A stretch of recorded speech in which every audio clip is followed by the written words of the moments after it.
In a small wooden shed behind the School of Physics in Paris, Marie Curie once stirred a boiling vat of pitchblende for hours, her arms aching, the air thick with chemical smoke, all in pursuit of an element no one had ever seen. There is something quietly extraordinary about a life spent searching for what others cannot yet imagine. And hers was such a life, marked by loss, by stubborn hope, by the faint blue glow of radium in glass vials she kept beside her bed. If these gentle histories help carry you toward rest, subscribing means more of them will find their way to you. For now, though, let the mind grow soft. Let the day's noise fade like light through frosted glass. The laboratory is quiet. The notebooks lie open. And here, in the stillness, we begin. On the 7th of November, in the year 1867, in an apartment on Frita Street in the old quarter of Warsaw, a baby girl was born who would one day become one of the most quietly remarkable scientists the world has ever known. The street was narrow and cobbled, as many streets were in that part of the city, and the building at number 16 stood modestly among its neighbors, giving no outward sign that anything of particular consequence was happening within its walls. The baby was the fifth child born to Władysław Sklodowski and his wife Bronislawa, and because she was the youngest, and because there would be no children after her, she completed the family in that gentle way that youngest children often do, arriving into a household already full of small voices and the particular busy warmth that comes with a home where children outnumber the quiet corners.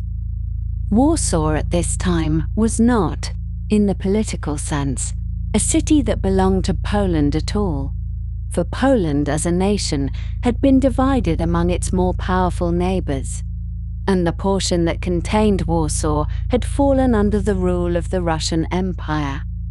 This meant that the people who lived there, who spoke Polish and thought of themselves as Polish, and carried within them the long cultural memory of a proud and independent nation, were now subjects of the Tsar, and were expected to conduct their official business in Russian, and to send their children to schools where Russian was the language of instruction, and to accept, at least outwardly, that their own language and history were of lesser importance.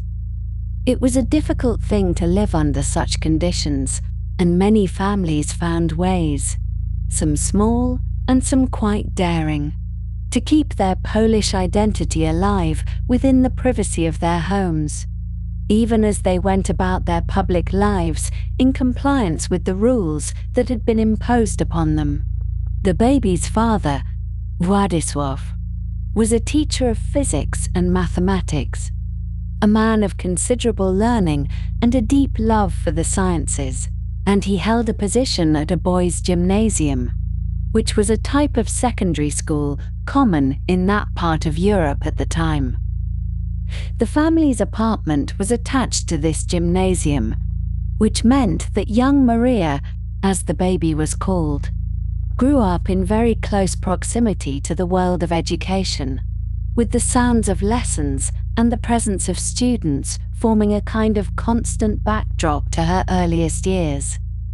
Her mother, Bronislawa, was also an educator, and indeed held the distinguished position of headmistress at a prestigious school for girls, a role that required both intelligence and considerable administrative skill, and which she carried out with quiet competence and care. The household was therefore one in which learning was valued above almost everything else, and in which books and ideas and the careful cultivation of the mind were considered the proper business of daily life. Maria's siblings, of whom there were 4, Each contributed to the atmosphere of the home in their own way. There was Zofia, the eldest, and then Joseph, the only boy, followed by Bronisława, who was called Bronia to distinguish her from their mother, and then Helena, and finally Maria herself, the youngest of them all. The children were close in the way that siblings often are when they share small spaces and modest circumstances, and the rhythms of their days were shaped by the comings and goings of school terms and the quiet rituals of family meals and evening readings. It was noticed quite early that Maria possessed a memory of unusual strength and reliability, and there is a story, passed down through the family, that at the age of 4 she was able to recite poetry after hearing it read aloud only once. This is the sort of detail that might seem almost too perfect in retrospect, too neatly suited to the extraordinary life that would follow. But it was remembered and repeated by those who knew her, and it speaks to a quality of mind that was evident even in her earliest years. She absorbed words and ideas with a kind of effortless hunger, as if her mind were a vessel that could hold far more than most, and that took particular pleasure in being filled. Her father kept a collection of scientific instruments in a glass case in the apartment, objects that were used for demonstrations in his physics lessons at the gymnasium, and which represented, in their polished brass and careful construction, the tangible tools of rational inquiry into the workings of the natural world. Young Maria was fascinated by these instruments, though she was not yet old enough to understand their purposes, and she would stand before the glass case and gaze at them with a kind of reverent curiosity, sensing perhaps that they were important in some way that she could not yet articulate. Her father, noticing her interest, would sometimes explain what the instruments were for, speaking to her in the patient and unhurried way that good teachers use when they wish to plant a seed of understanding that may take many years to grow. When Maria was still quite young, her mother began to show signs of illness, and it became clear over time that she was suffering from tuberculosis, which was then a common and much feared disease for which there was no reliable cure. The illness forced Bronisława to resign from her position as head mistress, a loss that was felt keenly by the whole family, not only because of the reduction in income that it represented, but also because of what it signified about the mother's declining health. From that point on, Bronisława lived in a state of careful separation from her children, maintaining a physical distance that was intended to protect them from infection, and this meant that Maria and her siblings were denied the simple comfort of their mother's embrace at precisely the time when such comfort would have meant the most. It is difficult to imagine what this must have been like for a small child, to see one's mother every day and yet be unable to touch her, to understand in some dim and wordless way that the distance was necessary, that it was a form of love expressed through absence, and yet to feel the ache of it all the same. Maria would later speak of her mother's suffering, and of the particular kind of loneliness that came from loving someone who was always just out of reach, and it seems likely that these early experiences left a mark upon her that never entirely faded. The family's circumstances, which had never been grand, grew more difficult during these years, in part because of Władysław's loss of his teaching position. The reasons for this dismissal were connected to the political tensions of the time, for Władysław was a Polish patriot who did not hide his sympathies for his own people and his own language, and such attitudes were not looked upon favorably by the Russian authorities, who controlled the schools. There was also the matter of a failed investment, a financial decision that did not turn out as hoped, and which further strained the family's resources. The apartment on Frita Street, which had once seemed cozy and full of life, began to feel more cramped as the weight of worry settled into its rooms. In order to make ends meet, Władysław began to take in boarders, students from the gymnasium who needed lodging, and the family adjusted to this new arrangement as best they could. The presence of strangers in the home meant less privacy, less space, and a constant need to accommodate the needs and schedules of others.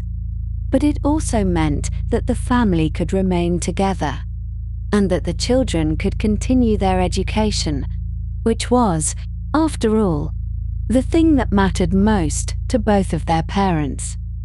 Education in Warsaw under Russian rule was a complicated matter, for the authorities had decreed that Polish language and Polish history were not to be taught in the schools, and that Russian was to be the medium of instruction in all official settings.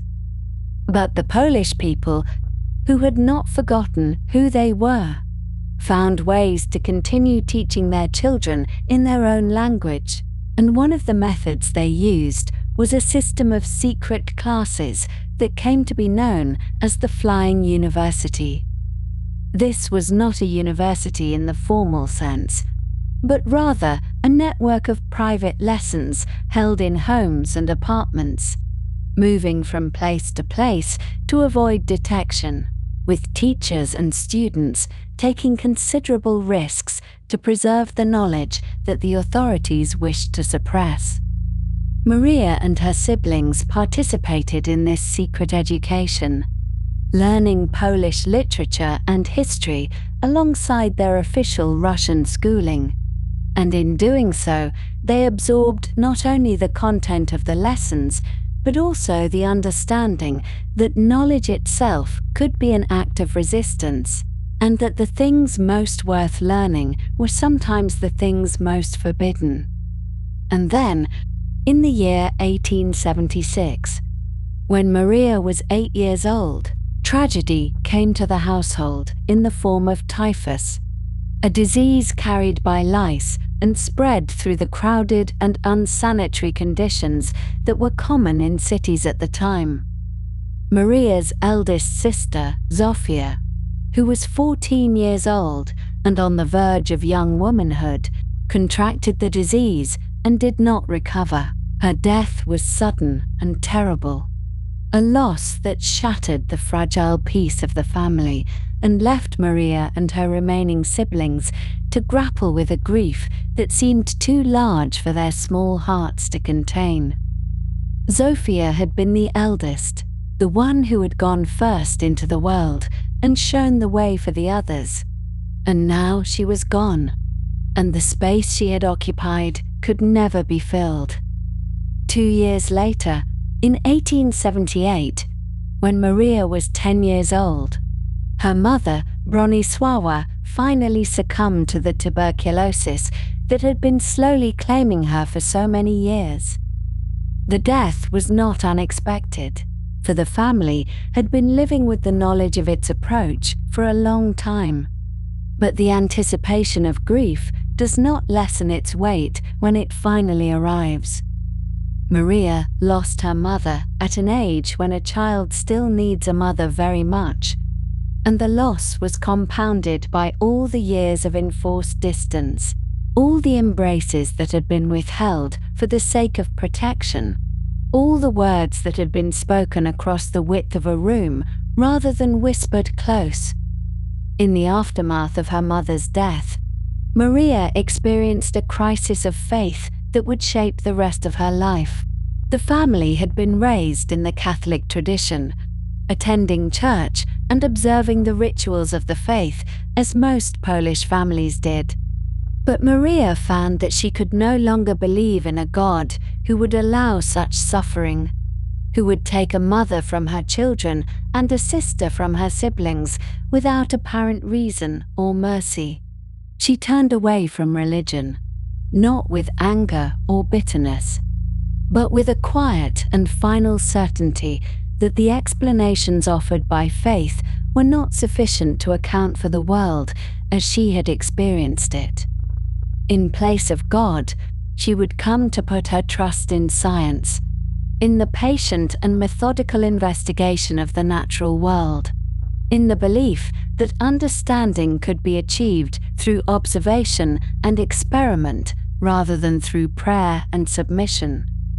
And so the years of Maria's childhood drew to a close, marked by loss and hardship and the quiet accumulation of knowledge, by the memory of a mother who could not be touched and a sister who was taken too soon, by the glass case full of instruments and the secret lessons in Polish, by the understanding that the world was often unkind, but that the mind, properly trained, could find within it patterns and principles that were true and beautiful and enduring.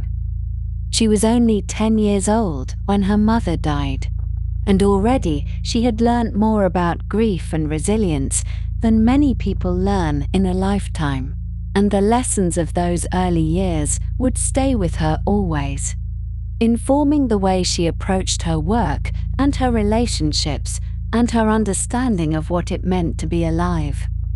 In the year 1878, when Maria Sklodowska was just 10 years old, she began her formal secondary education at a gymnasium in Warsaw. And this school, like all schools in the Russian partition of Poland at that time, operated under strict regulations imposed by the Tsarist authorities, regulations that sought to diminish and eventually erase the Polish language, Polish history, and Polish identity from the minds of young people. The gymnasium was a Russian language institution, which meant that all instruction was conducted in Russian, all examinations were administered in Russian, and students were forbidden from speaking Polish within the school walls, even among themselves in casual conversation. And this policy of Russification, as it was called, formed the backdrop against which Maria would spend the next 5 years of her academic life, excelling brilliantly even as she navigated an environment designed to suppress the very culture she held dear. The days at gymnasium followed a predictable rhythm, beginning early in the morning and extending into the afternoon, filled with lessons in mathematics, natural sciences, Russian literature, German, French, and various other subjects that the curriculum demanded. Maria approached her studies with the same quiet intensity that had characterized her earliest years of learning, absorbing information with what seemed to her classmates an almost effortless comprehension, though of course there was nothing effortless about it at all. She simply possessed that particular combination of genuine curiosity and disciplined concentration that allowed her to engage deeply with whatever material was placed before her, whether it was an algebraic equation or a passage of Russian poetry. She was required to memorize. Her teachers noticed her abilities, and she was frequently called upon to demonstrate her knowledge, which was both a mark of recognition and, as we shall see, a source of considerable strain. The Russification policies extended beyond mere language requirements, and they included regular inspections by Russian officials who would visit the schools to ensure compliance and to test students on their mastery of Russian language and culture.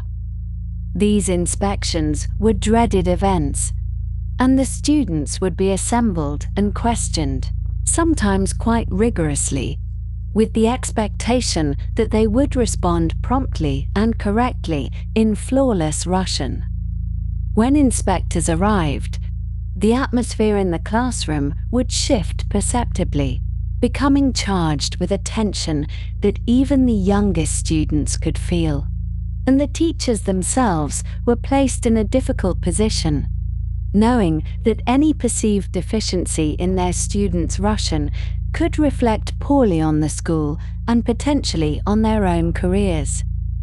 Maria, as one of the brightest students in her class, was often selected to stand and answer the inspector's questions. To demonstrate the supposed success of the Russian educational system in producing accomplished young subjects of the Tsar. There was something deeply humiliating in this ritual for the Polish students, and Maria felt it keenly. To stand before Russian officials and perform her excellent command of the Russian language, to recite facts about Russian history and culture while her own Polish heritage was systematically denied and suppressed, created a painful contradiction that lodged itself somewhere in her young mind. She was praised for her abilities, rewarded for her performance, and yet the very act of succeeding in this system meant participating in something that felt fundamentally wrong. A collaboration, however unwilling, with forces that sought to diminish everything her family had taught her to value. Her father had instilled in her a deep love of Polish literature, Polish science, and Polish history, and her mother had spoken to her in Polish, had sung her Polish songs, and yet here in the gymnasium she was required to pretend, at least publicly, that Russian was the language of learning and Russian culture, the culture worth celebrating. Despite these psychological burdens, or perhaps in part because of them, Maria channeled her energies into her studies with remarkable determination. She found refuge in the objective truths of mathematics and science, subjects that existed independent of political boundaries and nationalistic impositions. Numbers behaved the same way whether one counted in Polish or Russian, and the laws of physics did not change depending on which empire claimed sovereignty over a particular piece of land. There was something comforting in this universality, something that allowed Maria to engage fully with her academic work without feeling she was betraying her heritage. And she excelled particularly in these subjects, though she also demonstrated strong abilities in languages and literature. The years passed in this manner, with Maria steadily advancing through her coursework and accumulating academic distinctions along the way. She developed close friendships with several of her classmates, young women who shared her intellectual interests and who understood, without needing to discuss it explicitly, the peculiar pressures of being Polish students in a Russian-controlled institution. They would sometimes gather outside of school to speak freely in Polish, to share books that were technically forbidden, and to discuss ideas that could not be safely voiced within the gymnasium walls. These friendships provided Maria with a sense of solidarity and belonging that helped sustain her through the more difficult periods, and they would remain important to her throughout her life. In June of 1883, Maria Sklodowska completed her studies at the gymnasium, graduating at the top of her class at the age of just 15. She was awarded a gold medal for her academic achievements, the highest honor the school could bestow, and this recognition was a testament to her extraordinary abilities and her years of dedicated work. The gold medal ceremony should have been a moment of pure celebration, and in many ways it was, for her father was immensely proud, and her siblings gathered to congratulate her on this accomplishment. Yet for Maria, the joy of graduation was complicated by exhaustion, by the accumulated weight of years spent navigating an oppressive system while maintaining her academic excellence, and by the profound grief that still lingered from the losses of her sister Zofia and her mother Bronislawa just a few years earlier. In the weeks and months following her graduation, something within Maria began to give way. The strain of the preceding years, held at bay by the structure and demands of her schooling, now manifested as a kind of nervous collapse, what we might today recognize as a depressive episode, or perhaps a form of what was then called neurasthenia. She found herself unable to muster the energy that had previously seemed inexhaustible, unable to concentrate on the books that had always brought her such pleasure, and overcome by a lassitude that settled over her like a heavy blanket. Her father, recognizing that his youngest daughter needed rest and recuperation, made arrangements for her to spend time away from Warsaw, in the countryside, where the pace of life was slower and the pressures fewer. Maria traveled first to Sklodowska, a small town in the southern part of Poland, where she stayed with relatives who welcomed her into their home and asked nothing of her except that she rest and recover her strength. The change of environment was significant, for Warsaw, despite being her home, was also the site of so many difficult memories and associations, whereas the countryside offered a kind of peaceful anonymity. Here, Maria was simply a young visitor from the city, a girl who needed quiet and fresh air and the gentle passage of unhurried days. She walked along country roads, observed the changing of the seasons, and slowly, gradually, began to feel something like herself again, though it would take considerable time before she fully regained her equilibrium. From Sklodowska, she moved on to stay with other members of the extended Sklodowski family, and these months in rural Poland proved to be unexpectedly formative, not in an academic sense, but in terms of her broader experience of life. She learned to ride horses, an activity that she found surprisingly enjoyable. The rhythm of the horse's movement and the feeling of open space around her providing a kind of physical freedom that was quite different from the intellectual freedoms she had always sought. The relatives with whom she stayed included her among their social activities, and Maria found herself participating in kulig, which were traditional Polish sleigh parties that wound through the countryside in winter, with groups of friends and neighbors traveling from estate to estate, gathering more participants along the way and culminating in feasting and dancing and celebration. These kulig were particularly memorable experiences for Maria, who had spent so much of her youth in serious study and somber circumstances. The sleighs would glide across the snow-covered landscape, often by torchlight, with participants bundled in furs and blankets against the cold, and there was something almost magical about these processions, something ancient and joyful that connected the participants to generations of Polish tradition that the Russian authorities could never entirely suppress. Maria danced at peasant weddings, too, joining in the folk celebrations with a lightness of spirit that surprised even herself. And these experiences reminded her that life could contain beauty and pleasure and spontaneity, that it was not all examinations and inspections and the weight of expectation. Throughout this year of recovery, which extended into 1884, Maria gradually rebuilt her strength, both physical and psychological.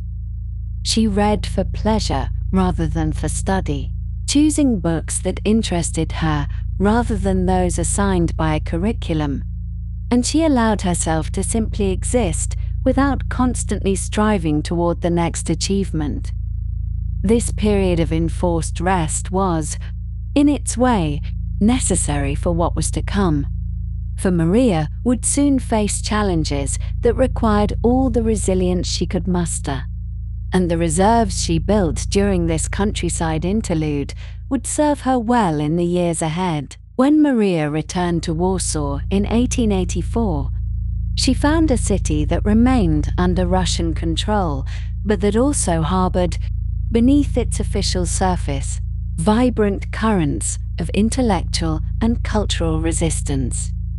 Chief among the institutions of this resistance was what came to be known as the Floating University, or in Polish, the Uniwersytet Latający, a remarkable network of secret classes held in private homes throughout the city. The Floating University was not a university in any formal sense, possessing no buildings, no official recognition, and no legal standing whatsoever. It was, rather, an organized effort by Polish intellectuals to provide higher education to young people, particularly young women who were barred from attending the Russian-controlled universities, in subjects that the Russian authorities had forbidden. The classes of the Floating University moved from location to location, hence the name floating, to avoid detection by the police, who would certainly have shut them down had they been discovered. One evening a class might meet in a parlor on one side of the city, and the next week the same class might convene in a different home entirely, with word of the location passed discreetly among trusted participants. The subjects taught included Polish history, Polish literature, and the natural sciences, all areas that the Russian educational system either suppressed entirely or taught from a perspective designed to diminish Polish contributions and Polish identity. To participate in the Floating University was to take a genuine risk, for discovery could mean serious consequences, including imprisonment or exile to Siberia for the organizers and expulsion or other punishments for the students. Maria became an eager participant in these clandestine classes, finding in them an outlet for the intellectual hunger that had been only partially satisfied by her gymnasium education. Here, she could study Polish literature without pretense, could learn about Polish scientific achievements without having to filter everything through a Russian lens, and could engage with ideas and discussions that would have been impossible in any official setting. The atmosphere of the Floating University was charged with a particular kind of excitement, the excitement of forbidden knowledge and of solidarity in resistance. And Maria absorbed not only the content of the lessons, but also the spirit of intellectual freedom that animated them. It was through the Floating University and the broader intellectual circles of Warsaw that Maria encountered the philosophy of positivism, which would have a profound and lasting influence on her thinking. Positivism, as it was understood and practiced in Poland at that time, emphasized the importance of practical education, scientific advancement, manhol, and gradual social progress achieved through systematic effort rather than through violent revolution or romantic nationalism. The positivists believed that the condition of the Polish people could be improved through education, through the development of industry and science, and through patient work that built capacity and knowledge over time. This philosophy resonated deeply with Maria, who had always believed in the power of education and who had seen firsthand how knowledge could be a form of resistance and liberation. The positivist influence encouraged Maria to think about how she might contribute to the betterment of her society, not through dramatic gestures, but through steady, dedicated work that accumulated into meaningful progress over time. She began to consider more seriously the question of her future, recognizing that her intellectual abilities could be put to significant use if she could find a way to develop them further.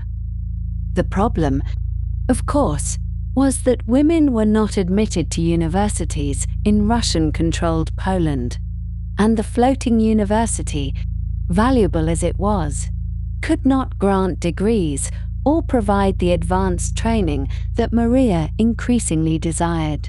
It was during this period that Maria and her older sister Bronia began to formulate a plan that would shape both of their futures. Bronia dreamed of becoming a physician, a profession that required university training that was simply unavailable to women in Warsaw. The nearest option was to study abroad, and Paris, with its universities that admitted women, represented the most promising destination. But studying abroad required money, more money than either sister possessed or could easily obtain, and their father's finances, though improved from the difficult years following his investment losses, were not sufficient to support such an expensive undertaking for even one daughter, let alone two. The solution the sisters devised was a pact of mutual support that would require patience and sacrifice from both of them. Maria would take a position as a governess, earning money that she would send to Bronia in Paris to help fund her medical studies. This arrangement would last for as long as necessary, perhaps years, during which time Maria would set aside her own educational ambitions and work in service to her sister's dreams. Then, once Bronia had completed her studies and established herself as a physician, she would reciprocate, providing financial support that would allow Maria to come to Paris and pursue her own university education. It was a plan that required trust, commitment, and a willingness to defer one's own desires for the sake of a shared goal, and both sisters entered into it with full understanding of what they were undertaking.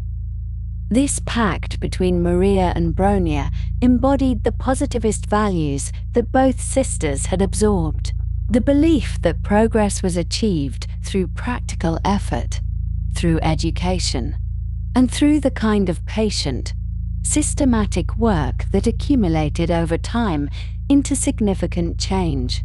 Maria understood that her years as a governess would not be years lost, but rather years invested in a future that would benefit both herself and her sister. And this understanding helped sustain her through what would prove to be a lengthy and often difficult period. The arrangement also reflected the deep bond between the sisters, a bond forged through shared experiences of loss and hardship, and strengthened by their common intellectual ambitions and their shared vision of what their lives might become. As 1885 approached, Maria prepared to begin her work as a governess, knowing that the years ahead would require all the patience and resilience she possessed. The gold medal graduate, the brilliant student who had stood at the top of her class, would now spend her days teaching other people's children, living in other people's homes, and carefully saving her earnings for a future that seemed both promising and impossibly distant. But she entered this new phase of her life with the quiet determination that had always characterized her approach to challenges. A determination that would carry her through the difficult years ahead and eventually bring her to Paris, to the Sorbonne, and to discoveries that would change the world's understanding of the very nature of matter itself. Though, of course, she could not have known any of this at the time. In the winter months of early 1886, when Maria Sklodowska was just 18 years old, she departed from Warsaw and travelled northward through the flat, snow-covered landscape of Russian-occupied Poland. journeying some 100 kilometers to a rural estate called Shuki, where she was to take up her first position as a governess. The journey itself would have been cold and slow, the train rattling through villages and farmland, past frozen rivers and bare birch forests. And Maria, sitting quietly with her modest luggage, would have watched the landscape gradually become more rural, more remote, more distant from the intellectual circles of Warsaw that had nurtured her ambitions. She was leaving behind her father and sisters, leaving behind the familiar streets and bookshops and salons where she had begun to imagine herself as something more than a teacher of other people's children. And she was doing so not because she wished to go, but because circumstances required it, because the family's finances demanded that she earn her own way and contribute what she could toward her sister Bronia's medical education in Paris. The Zoroski family, who employed her, were people of considerable means by the standards of the region, owning a beet sugar factory that provided them with a comfortable income and a certain standing in the local community. They were not nobility, but they were prosperous enough to employ tutors and governesses for their children, and their estate was a working agricultural concern, surrounded by the flat fields where sugar beets grew in summer and where peasant families labored year after year in conditions that had changed very little across the generations. Maria's duties were to educate the younger children of the household, and she took up this work with the quiet diligence that characterized everything she did, preparing lessons and hearing recitations and guiding her young charges through the basic elements of reading and arithmetic and the other subjects that were considered appropriate for children of their station. But Maria, being who she was, could not limit herself to only what was required, could not simply perform her duties and retire to her small room and wait for the years to pass.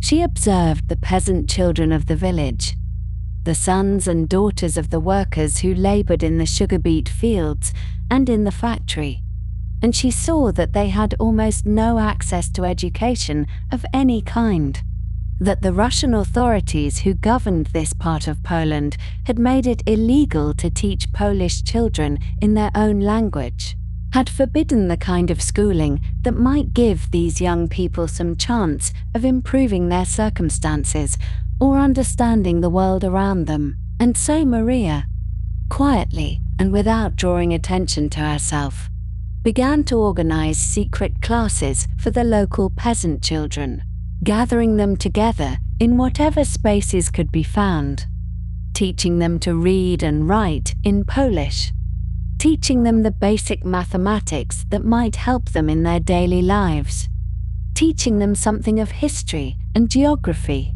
all of this conducted in whispers, as it were, because the consequences of discovery would have been severe for everyone involved.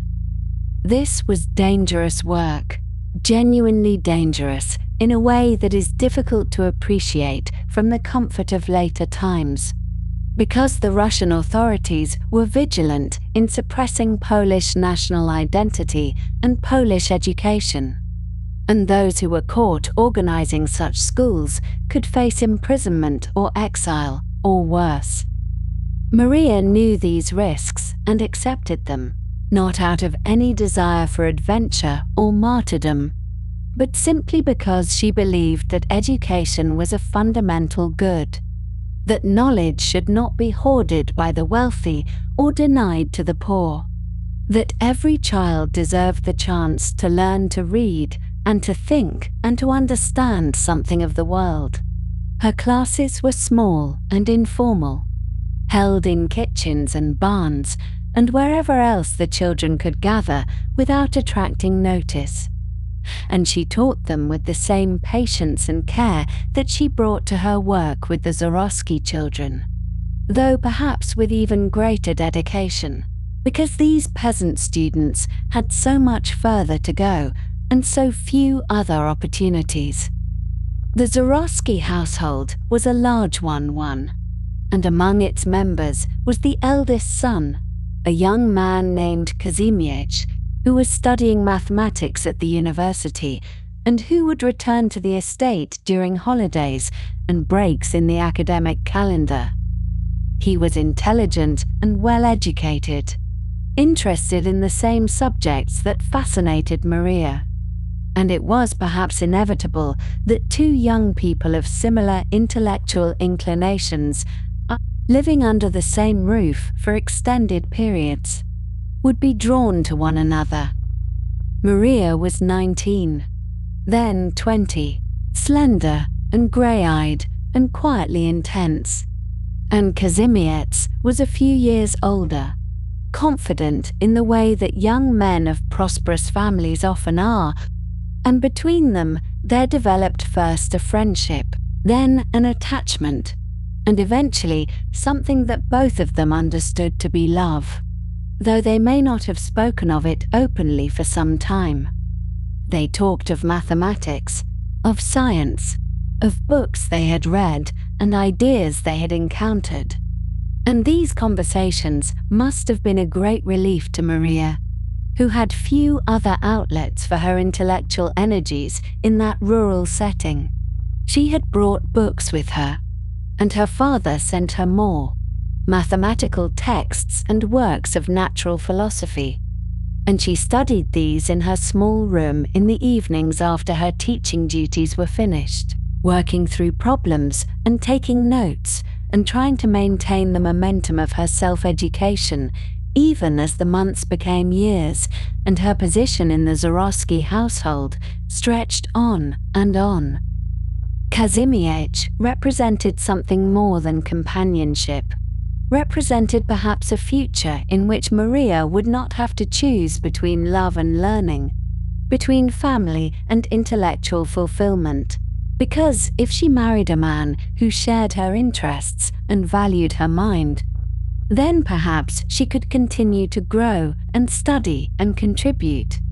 Even within the confines of the role that society assigned to married women, the attachment between them deepened into something serious. And eventually there was talk of marriage, of an engagement, of a future together. But when Kazimierz raised this possibility with his parents, when he suggested that he intended to marry the family's governess, the young woman of good family but no fortune, who had been teaching his younger siblings these past years, the Zborowski parents refused. They refused, absolutely and without equivocation, not because they had any objection to Maria's character or intelligence or personal qualities, but simply because she was poor, because her family had lost whatever modest prosperity they had once possessed, because she brought no dowry and no connections and no material advantages to the match. This was the calculation that governed such decisions in that time and place. The cold arithmetic of social standing and financial security. And it did not matter that Maria was brilliant. Did not matter that Kazimierz loved her. Did not matter that she had conducted herself with perfect propriety throughout her years in their household. The rejection was devastating for Maria, a blow that struck at her heart and her pride and her sense of what her future might hold. She was 20 years old, perhaps 21, and she had allowed herself to hope, had allowed herself to imagine a different kind of life. And now that hope had been withdrawn, taken from her by people who barely knew her and who cared nothing for who she was or what she might become.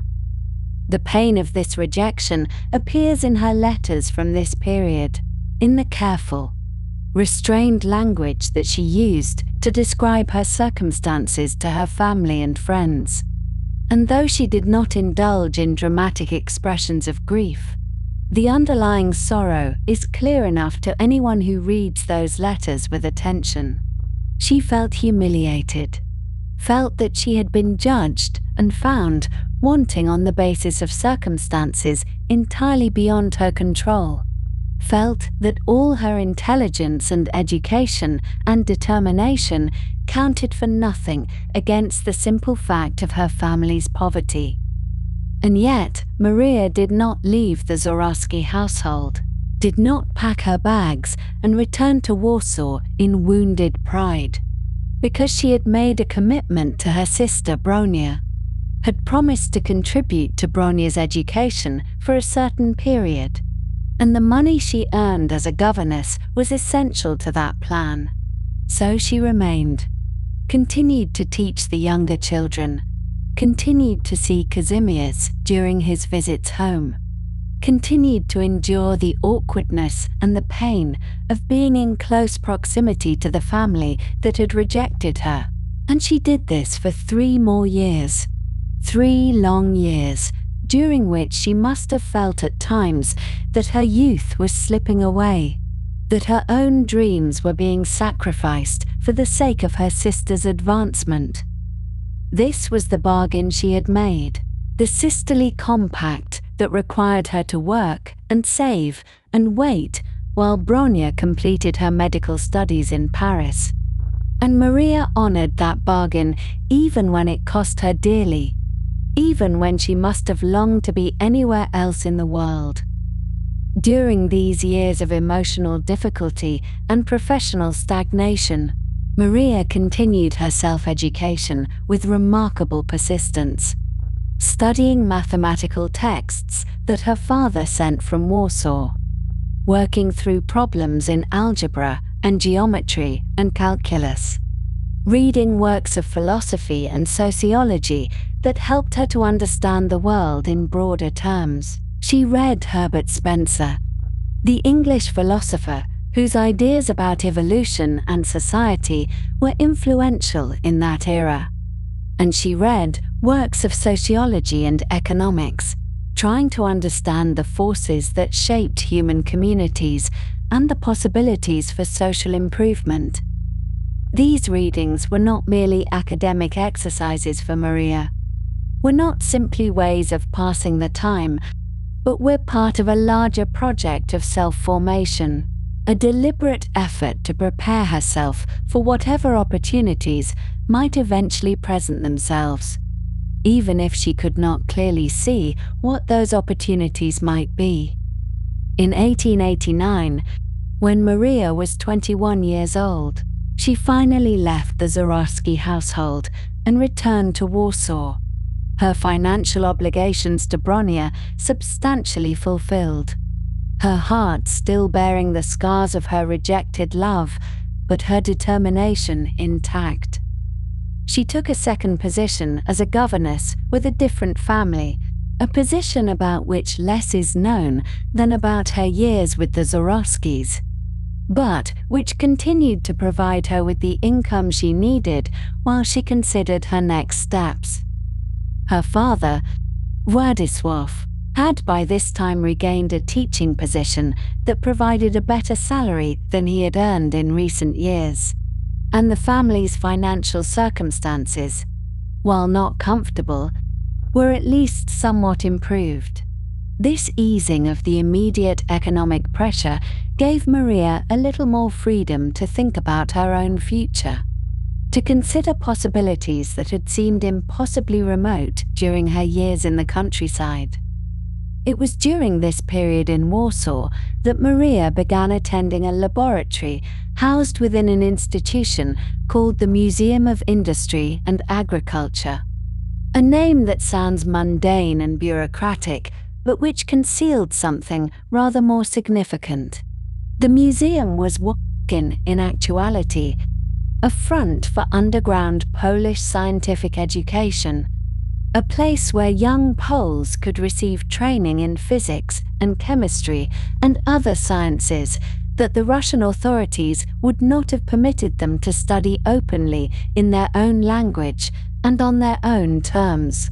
The laboratory was small and modestly equipped, nothing like the grand scientific institutions of Western Europe. But it was real, with actual apparatus and actual chemicals and actual experiments that students could perform with their own hands. Here, Maria encountered her cousin, Józef Boguski, a man of science who had once served as an assistant to the great Russian chemist Dmitry Mendeleev, the creator of the periodic table of elements. Boguski took Maria under his guidance and introduced her to practical laboratory work, showing her how to handle equipment, how to measure and weigh and observe, how to conduct simple experiments in physics and chemistry and record the results.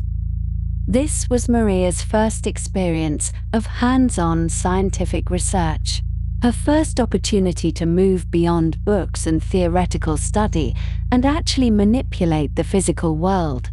And she discovered that she had a talent for this kind of work, a patience and precision and attention to detail that made her well suited to experimental science.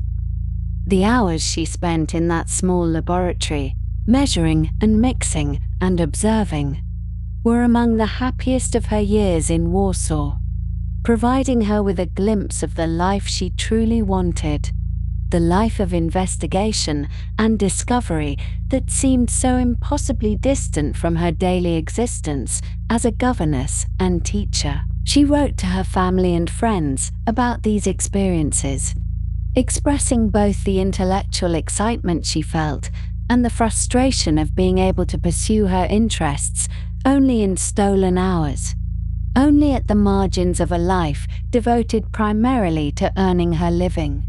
Her letters from this period reveal a young woman of tremendous determination and equally tremendous impatience. Someone who knew exactly what she wanted to do with her life, but who could not yet see a clear path to achieving it. Meanwhile, in Paris, Bronia had completed her medical degree, had become a qualified physician, one of the relatively small number of women in Europe who could claim that distinction. She had also married a fellow Polish émigré, a man named Kazimierz Durski, who was himself a physician, and the two of them had established themselves in the French capital, building a medical practice and a home together. Bronia had not forgotten the compact she had made with her younger sister, had not forgotten that Maria had spent years working as a governess to help finance Bronia's education. And now it was time to fulfill the other half of that sisterly agreement. Bronia wrote to Maria in Warsaw, inviting her to come to Paris, to live with Bronia and her husband, to enroll at the university and pursue the scientific education that had been Maria's dream for so many years. The letter must have seemed almost miraculous to Maria, an opening of doors that she had long assumed would remain forever closed to her, a chance to transform her life from one of endless waiting and frustrated ambition into one of genuine purpose and possibility. She was 23 years old, and the path forward, though still difficult and uncertain, was finally becoming visible.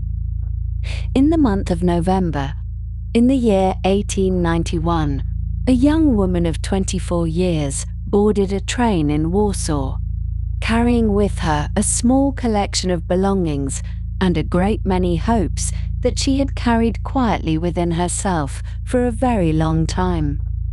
The journey to Paris would take 3 days, and she travelled in the fourth-class carriage, which is to say, the most economical accommodation available, where passengers brought their own folding chairs and sat among their luggage in what was essentially a freight car fitted with windows. The train moved slowly through the Polish countryside, then through the German territories, and finally into France. And throughout this long passage, she likely watched the landscape change beyond the glass, the fields giving way to forests and then to new fields again, the stations appearing and receding with names she did not know, each one bringing her closer to the city where she believed her education could finally, properly begin. She arrived in Paris with the autumn already settling over the city, the leaves turning in the Luxembourg gardens, the light growing thin and grey over the rooftops, and she made her way to the apartment where her sister Bronia lived with her husband, Kazimierz Duski, on a street called Rue d'Allemagne. Bronia had married Kazimierz some time before, and together they had established a medical practice, and their home was warm and welcoming, filled with the comings and goings of patients and friends and fellow Polish expatriates who gathered there to speak of politics and literature and the state of their homeland. It was a generous arrangement, this offer to live with family, and for the first months Maria, as she was still known, stayed in this household and commuted to the university, grateful for the meals and the company and the familiar sound of Polish spoken in the evenings. But there were complications, as there often are when one attempts to combine the demands of serious study with the rhythms of a busy household. The commute was long, requiring travel across a considerable portion of the city, and the apartment itself was full of life and distraction, with visitors arriving at all hours and conversations extending late into the night. Kazimierz was a sociable man, fond of discussion and debate, and while these qualities made for a lively home, they did not make for the quiet concentration that intensive scientific study requires. The young woman who had spent so many years waiting for this opportunity found herself unable to study as deeply as she wished, unable to sink into her books and notes with the total absorption she craved. And so, after some months, she made a decision that must have been difficult in its way, leaving the comfort and company of her sister's home to take a small room of her own in the Latin Quarter, closer to the university and, more importantly, further from the well-meaning distractions of family life. The room she found was a garret on the 6th floor of a building at number 3, Rue Flatters, and later she would move to another similar room at number 11, Rue des Folentines. These were not comfortable lodgings by any standard. A garret room in Paris in those years was typically a small space tucked beneath the roof, reached by climbing many flights of narrow stairs, heated inadequately, if at all, and furnished with only the most basic necessities. In winter, the water in the basin might freeze overnight, and in summer, the room beneath the roof tiles would grow stifling and close. There was no running water in the room itself, which meant carrying pitchers up all those stairs, and the lighting was poor, and the space was barely large enough for a bed, a small table, a chair, and perhaps a trunk for storing clothes and books. But for a young woman intent on her studies, such a room offered something more valuable than comfort, which was solitude and quiet, and the freedom to structure her hours exactly as she wished. The poverty during these years was quite real and quite serious. She had very little money, only the small sum she had managed to save from her years of working as a governess in Poland, and what occasional assistance her father could send from his own modest pension. She survived on bread, on chocolate, on cups of tea prepared over a small spirit lamp in her room. She bought the least expensive cuts of meat on the rare occasions when she bought meat at all, and she learned to recognize which vegetables were cheapest at which markets. Sometimes she simply forgot to eat, so absorbed was she in her work, and there were occasions when she fainted from hunger and exhaustion, her body protesting what her mind had overlooked. Friends and family grew concerned when they saw how thin she had become. And on at least one occasion, her brother-in-law, Kazimierz, was summoned to attend to her when she collapsed. Finding her in her cold room with barely any food in evidence, he prescribed rest and proper meals. And Bronya lightly brought provisions and insisted she eat. And for a time she would recover, only to slip back into the same patterns of neglect as her studies consumed her attention once more.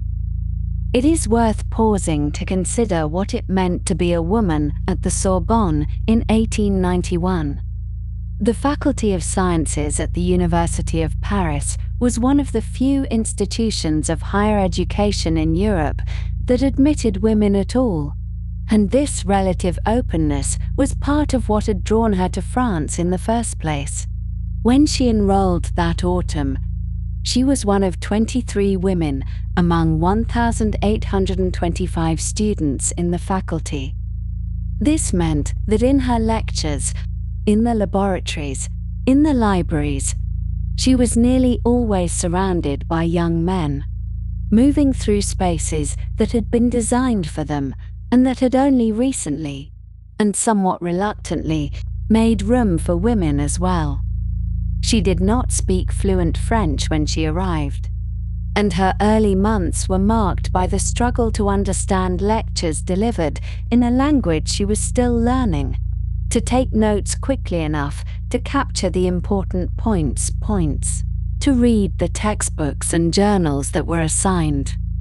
But she studied with an intensity that gradually overcame these obstacles, spending long hours in the Bibliothèque Sainte-Geneviève, which was open in the evenings and provided not only access to books, but also warmth and light, resources that her garret room could not always offer.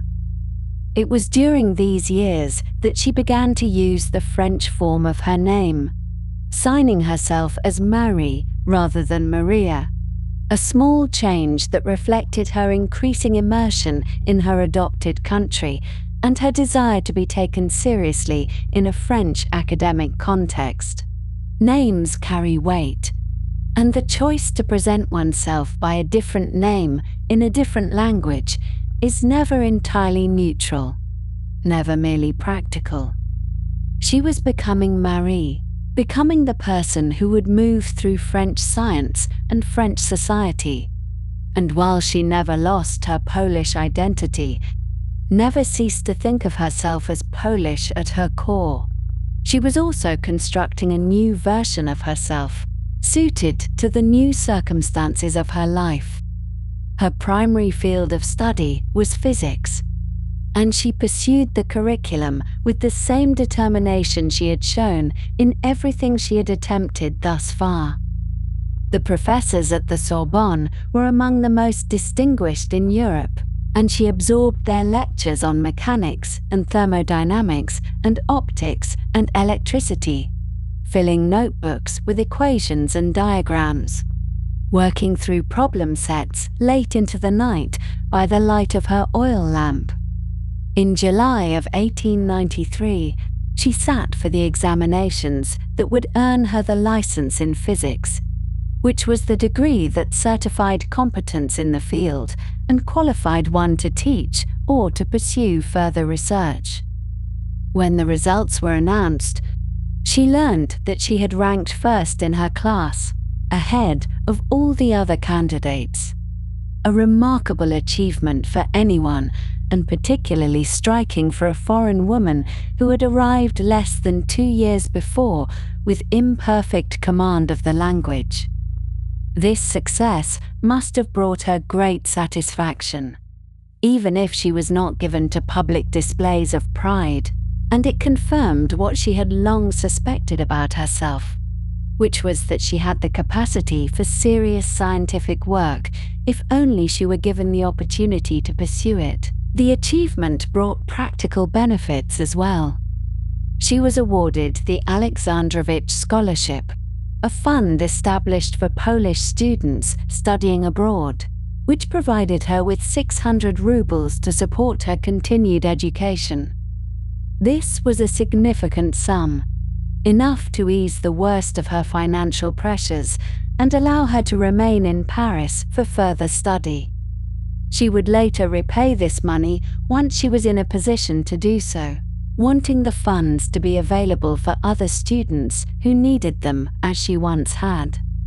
With this support, and with her first degree completed, she decided to pursue a second license, this time in mathematics, recognizing that a deeper understanding of mathematical methods would be valuable for the kind of scientific research she hoped to conduct. She enrolled in the additional courses, attended more lectures, worked through more problem sets, and in 1894 she completed the examinations for this second degree, ranking second in her class, which was again a considerable accomplishment given the competition and her circumstances. It was also during this period that she began her first proper research project, working under the guidance of a professor named Gabriel Lippmann. Lippmann was a distinguished physicist who would later receive the Nobel Prize for his work on color photography, and he recognized in the young Polish student both unusual ability and unusual dedication. He assigned her a project investigating the magnetic properties of various types of steel, a practical problem with industrial applications that nonetheless required careful experimental technique and precise measurement. This work introduced her to the habits and methods of laboratory research, to the patience required when instruments do not behave as expected, to the satisfaction of gathering data that gradually reveals an underlying pattern. She would later write about this project and publish her findings, her first contribution to the scientific literature, modest in scope but important as a beginning. In the spring of 1894, as she was completing her second degree and continuing her research on magnetism, she met a man named Pierre Curie. The introduction took place at the home of a Polish physicist named Józef Wirusz Kowalski, who was visiting Paris and who thought that the two scientists might benefit from knowing each other. Pierre was 35 years old at the time, some 11 years older than Marie, and he was already well established in the French scientific community through his work on piezoelectricity, which is the phenomenon by which certain crystals generate an electrical charge when subjected to mechanical stress. He and his brother Jacques had developed instruments based on this principle, and Pierre had also done important theoretical work on the symmetry properties of crystals. He was a thoughtful man, somewhat shy in social situations, deeply committed to his research and somewhat indifferent to the career advancement and institutional politics that occupied many of his colleagues. When Pierre met Marie, he recognized in her the same qualities he valued in himself, the dedication to scientific work that bordered on the devotional, the willingness to sacrifice comfort and convention for the sake of understanding. They began to meet frequently, to talk about their research and their ideas, to walk together through the parks of Paris, discussing physics and philosophy. Pierre was struck by her intelligence and her seriousness, and also by something harder to define, a quality of determination and clarity that he found deeply appealing. He began to think of her not merely as a colleague, but as a potential companion for life. He wrote to her in terms that reflected his romantic nature and his scientific mind together, telling her that it would be a fine thing to pass their lives near each other, hypnotized by their dreams, the dream being the dream of science, of discovery, of understanding the physical world more deeply than anyone had understood it before. He imagined a partnership in which love and work were not separate domains, but aspects of a single shared existence. A vision that was unusual for its time, and that would prove remarkably accurate as a description of the life they would eventually build together. Marie did not accept his early proposals immediately. She had come to Paris for an education, not for marriage, and she was uncertain whether she wished to remain in France or return to Poland to contribute to the intellectual and cultural life of her homeland. She had obligations to her family, loyalty to her country, ambitions of her own that she was not sure could be reconciled with the domestic expectations that marriage typically entailed. But Pierre was patient, and he was persuasive in his quiet way, and over the course of many conversations and many months, she began to envision the possibility that he was offering a marriage unlike the conventional arrangements she had observed, a partnership of equals dedicated to a common purpose. The following year, they would indeed marry. But that belongs to a later chapter of the story. For now, in these years between 1891 and 1895, we see a young woman transforming herself through education and through privation, acquiring the knowledge and the credentials that would make her later work possible, and meeting the person who would become her closest collaborator and the father of her children. All while living in a succession of small, cold rooms and studying until her eyes ached and her body demanded rest. She was reluctant to give it. On the 26th of July in 1895, in a quiet civil ceremony in the town of Sceaux, just south of Paris, Marie Sklodowska married Pierre Curie, and it was a wedding of the most modest and practical kind, with no religious service and no elaborate dress, because neither Marie nor Pierre placed much importance on such formalities. And Marie wore instead a dark blue woolen suit that she had chosen specifically because it would be suitable for wearing afterwards in the laboratory, which tells you something about the way these two people thought about their lives and their work, and about how seamlessly they intended to blend the one into the other. They had met the previous year, introduced by a Polish physicist who thought they might find common ground, and Pierre had been immediately struck by Marie's seriousness and her dedication to science, qualities he valued above all others.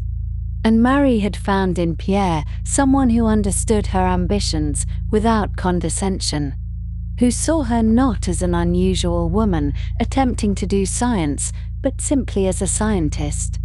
And this mutual recognition had grown quite naturally into love, though it was a love expressed largely through shared intellectual pursuits and long conversations about physics and the nature of matter, which suited them both very well. After the wedding, they spent their honeymoon not in grand hotels or fashionable resorts, but on bicycles, pedaling slowly through the countryside of the Île-de-France, stopping to rest in small villages, eating simple meals, sleeping in modest inns, and this too was characteristic of them, this preference for simplicity and freedom and the quiet pleasure of moving through the world under their own power. And Marie would remember these weeks fondly for the rest of her life. The green fields and the country roads and the feeling of beginning something together. They returned to Paris and set up their first home together in a small apartment at 24 Rue de la Glacière, and it was a modest place, sparsely furnished, because neither of them cared much for domestic comforts or decorations, and they arranged their lives around their work, rising early, eating simple meals, spending their days in laboratories and their evenings reading scientific papers and discussing experiments. And in this way, they were very happy, because they were doing exactly what they wanted to do, and they were doing it together. Marie was still completing her studies and looking for a suitable topic for a doctoral thesis, which was itself a rather unusual ambition for a woman at that time, since very few women had ever earned doctorates in France and none at all in the field of physics.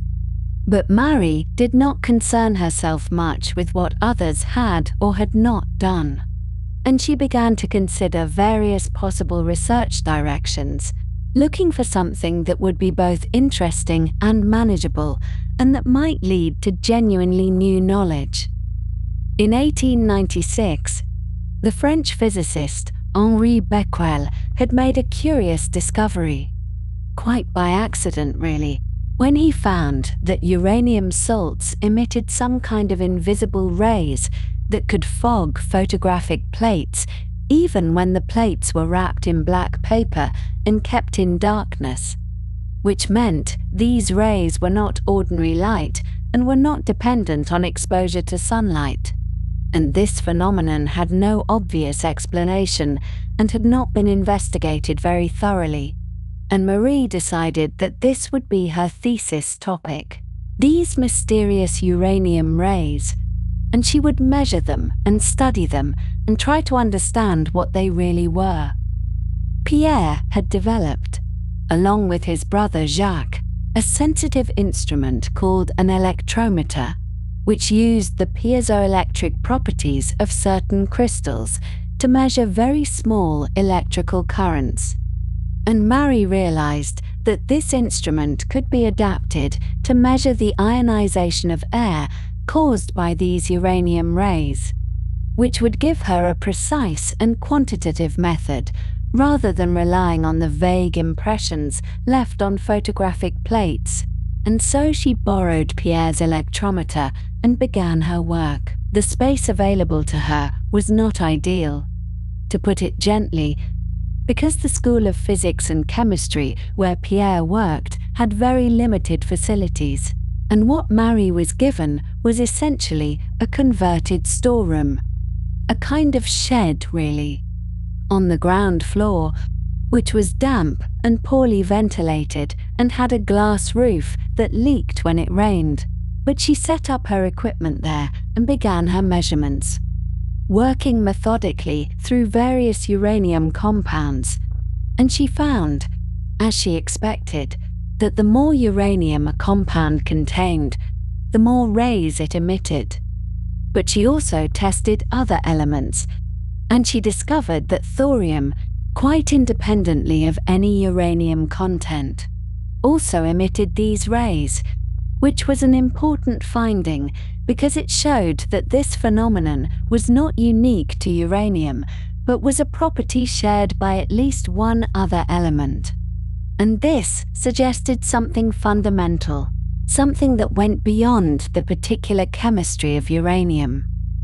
And then Marie made what was perhaps her most crucial insight, though it came quietly, in the course of careful thinking and careful measurement, and it was this: the intensity of the radiation from a substance depended only on the amount of the radioactive element present, not on what chemical compounds it was in, not on whether it was hot or cold, not on whether it was in darkness or light, not on any external conditions at all. And this meant that the radiation was coming from the atoms themselves, that it was an atomic property, intrinsic to the element, and not the result of any chemical reaction or interaction between substances. This was a profound realization, though Marie expressed it simply and without drama in her notes, because it implied that atoms were not the indivisible, unchanging particles that 19th century physics had assumed them to be, but were instead complex structures that could emit energy, though what that might mean for the nature of matter was not yet clear. and would take many years and many scientists to work out. She continued her systematic survey, testing every element and every mineral she could obtain. And when she came to test pitchblende, a heavy black ore from the mines at Joachimsthal in Bohemia, which was the main source of uranium for the ceramic industry, she found something unexpected, because the pitchblende was significantly more radioactive than pure uranium itself, which should not have been possible if uranium was the only radioactive element in the ore. And the only way to explain this anomaly was to suppose that the pitchblende contained some other element, not yet known to science, which was even more powerfully radioactive than uranium. This was an extraordinary hypothesis, the existence of a completely new element, and Marie knew that to establish it, she would have to isolate this element and demonstrate its properties, which would require an enormous amount of work. But she was not daunted, and she began to pursue this possibility with her characteristic determination. Pierre, who had been following Marie's work with great interest, became convinced that she was onto something genuinely important, and in March of 1898 he made a significant decision, which was to set aside his own research on crystals and magnetism, work that he had been doing for years and that had earned him a solid reputation in physics, in order to join Marie's investigation of radioactivity, and from this point on, they worked together as full partners, sharing the labor and sharing the thinking. And this partnership, this joining of their efforts, would prove remarkably productive. In the meantime, their domestic life had also changed, because on the 12th of September in 1897, Marie had given birth to their first child, a daughter named Iran, and the birth was difficult and Marie's recovery was slow. But she returned to her work as soon as she could, balancing the demands of research and motherhood with the help of Pierre's father, Eugène Curie, a retired physician who had been widowed some years earlier and who now lived with them and took on much of the care of little Iran, walking with her in the Luxembourg gardens, reading to her, watching over her while her parents worked in their laboratory. And this arrangement, though unconventional, allowed Marie to continue her scientific pursuits without entirely sacrificing the needs of her child. The work of isolating the new element, or elements, from pitchblende was chemically difficult and physically exhausting, because the radioactive substances were present only in tiny traces, mixed in with much larger quantities of other materials, and to concentrate them required processing enormous amounts of ore, separating and reseparating, dissolving and precipitating, over and over again. And the work had to be done largely by hand because they had no industrial equipment, just glassware and burners and vats. And the shed where they worked was not a proper laboratory at all, but more like a workshop or an abandoned greenhouse, with its leaking glass roof and its earthen floor. And in winter it was cold, and in summer it was stifling. But they persevered. In July of 1898, Pierre and Marie announced the discovery of a new element, which Marie named polonium, in honor of her homeland, Poland, which still did not exist as an independent nation, but was divided among the empires of Russia, Prussia, and Austria.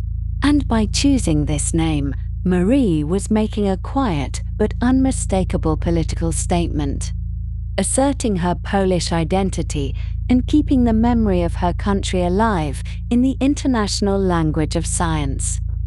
And then, in December of the same year, they announced the discovery of a second new element, which they named radium, from the Latin word for ray, because this element emitted radiation with an intensity far greater than anything previously known.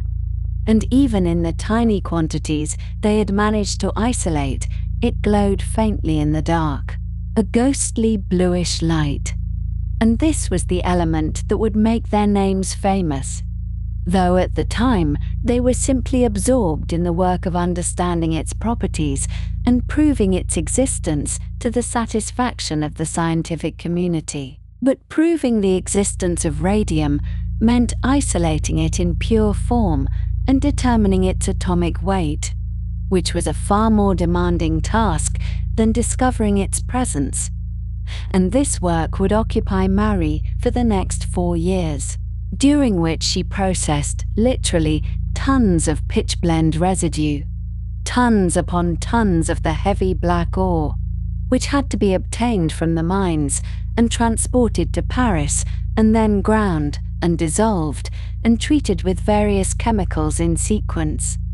And the physical labor was immense, stirring boiling vats with iron rods, carrying heavy containers, working in all weathers in the poorly equipped shed.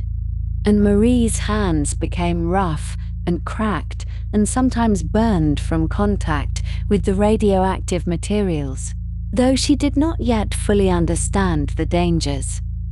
She was often tired, a deep fatigue that did not lift with rest, and her fingers were sometimes painful and inflamed, with strange sores that healed slowly. And these were the first visible effects of radiation exposure, though the cause was not recognized at the time, because nobody yet knew how harmful these rays could be, and the Curies worked without any protective equipment, handling radioactive substances directly, breathing in radioactive dust, and carrying traces of it home on their clothes and in their hair. By 1903, Marie had succeeded in isolating a tiny quantity of pure radium chloride, about 1/10 of a gram, enough to determine its atomic weight and to prove beyond doubt that radium was a genuine element, distinct from all others. And she wrote up her results in a doctoral thesis, a substantial document describing years of work. And on the 25th of June, 1903, she defended this thesis before a committee at the Sorbonne, answering questions about her methods and her findings. And she was awarded her doctorate with the highest distinction, becoming the first woman in France ever to earn a doctorate in physics. The examiners praised her work, noting that it represented the greatest scientific contribution ever made in a doctoral thesis, which was perhaps an exaggeration, but not by much. And Marie accepted the praise with her usual reserve, because for her the reward was the work itself and the knowledge gained, not the recognition or the titles. In December of that same year, the Nobel Prize in Physics was awarded jointly to Henri Becquerel for his discovery of the uranium rays, and to Pierre and Marie Curie for their subsequent research on radiation. And Marie thus became the first woman ever to receive a Nobel Prize, though at the time she was too ill and too busy to travel to Stockholm for the ceremony. And Pierre went alone to deliver the lecture, and he spoke of their joint work and shared the credit with his wife, making it clear that this was a partnership of equals. They received their share of the prize money, which was a substantial sum, and they used some of it to improve their laboratory equipment and some of it to help family members and friends, because neither of them cared much about accumulating wealth, and they continued to live simply, focused on their work. Even as the world began to take notice of what they had accomplished, the Nobel Prize, when it arrived in December of 1903, brought with it a kind of radiance that had nothing to do with radioactivity, a sudden and rather overwhelming illumination of public attention that fell upon the small laboratory on Rue Le Mans and the two quiet researchers who had worked there in such determined obscurity for so many years. Marie and Pierre Curie found themselves, almost overnight, transformed from unknown scientists into international celebrities, their names appearing in newspapers across Europe and America, their photographs reproduced in magazines, their opinions sought on matters both scientific and otherwise. The prize was shared three ways, with Henri Becquerel receiving half for his initial discovery of uranium rays, and the Curies together receiving the other half for their subsequent investigations into radioactive phenomena. The money was welcome, of course, allowing them finally to hire a proper laboratory assistant and to contemplate a future with somewhat fewer financial anxieties. But the attention itself proved rather more complicated, interrupting the rhythm of their work and drawing them away from the laboratory bench into a world of social obligations and public appearances that neither of them had sought or particularly enjoyed. Pierre, in particular, found the demands of fame deeply wearying, and this weariness was compounded by a physical deterioration that had been progressing quietly for some time, manifesting in persistent bone pain that troubled his legs and back, and in a fatigue so profound that even simple movements sometimes became difficult. He attributed these symptoms to overwork, to the damp conditions of their inadequate laboratory, perhaps to rheumatism, and his doctors offered similar explanations, prescribing rest and recommending various treatments that brought little relief. What neither Pierre nor his physicians understood, what indeed no one in the world yet understood, was that these symptoms were the early signs of radiation sickness, the cumulative damage wrought by years of handling highly radioactive materials without any protective measures whatsoever.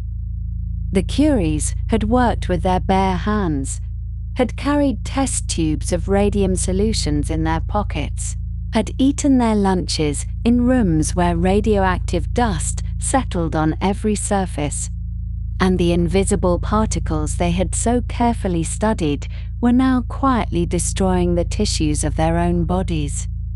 Despite his declining health, Pierre was appointed to a professorship of physics at the Sorbonne in 1904, a recognition that brought both honor and new responsibilities, including the establishment of a proper laboratory where radioactivity research could be conducted under appropriate conditions.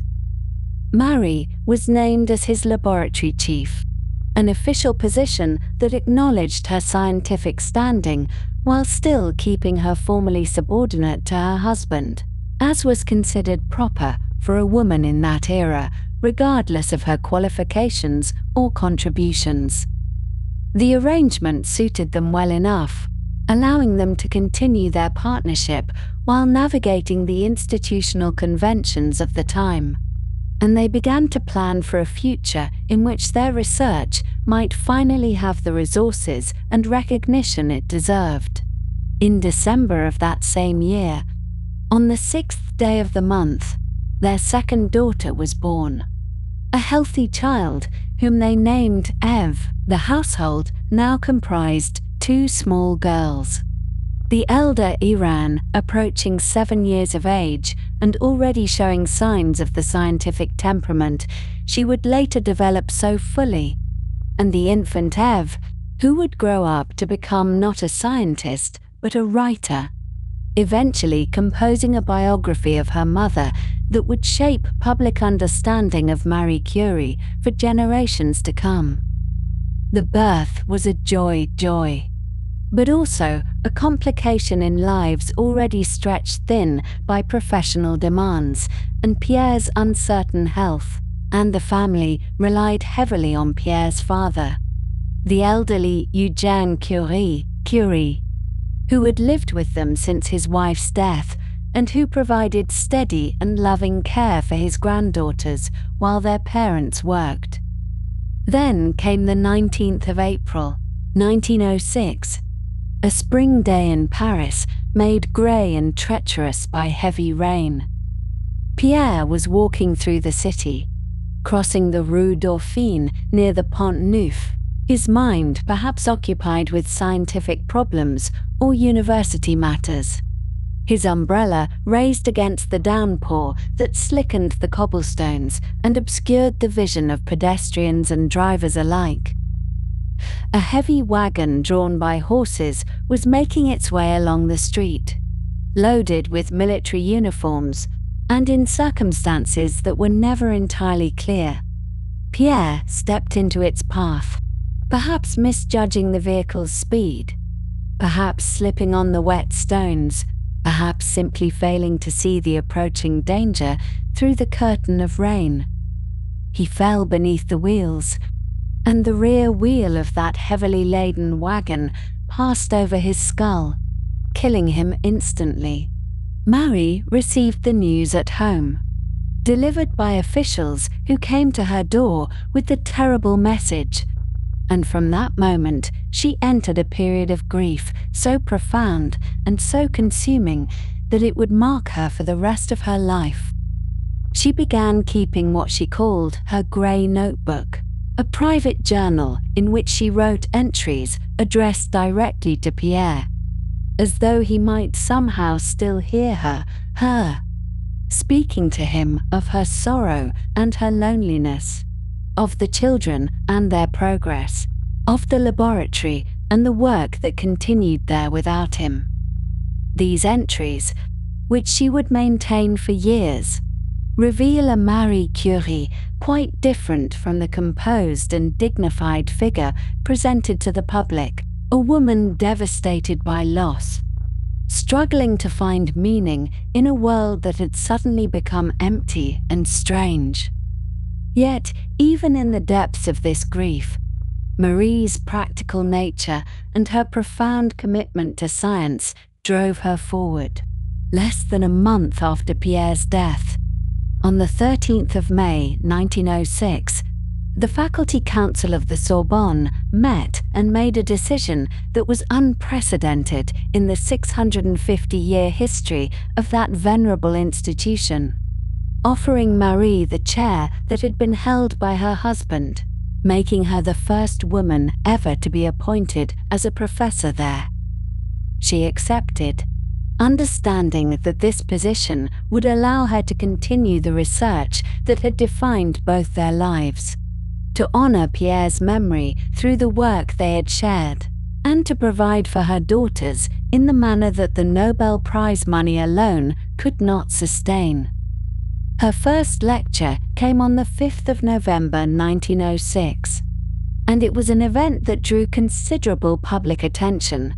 The lecture hall filled to capacity with students, journalists, and curious members of Parisian society who wished to witness this historical moment. Marie entered the room in her customary black dress, her face pale and composed, and when she began to speak, she did so without any preamble or acknowledgement of the occasion's significance.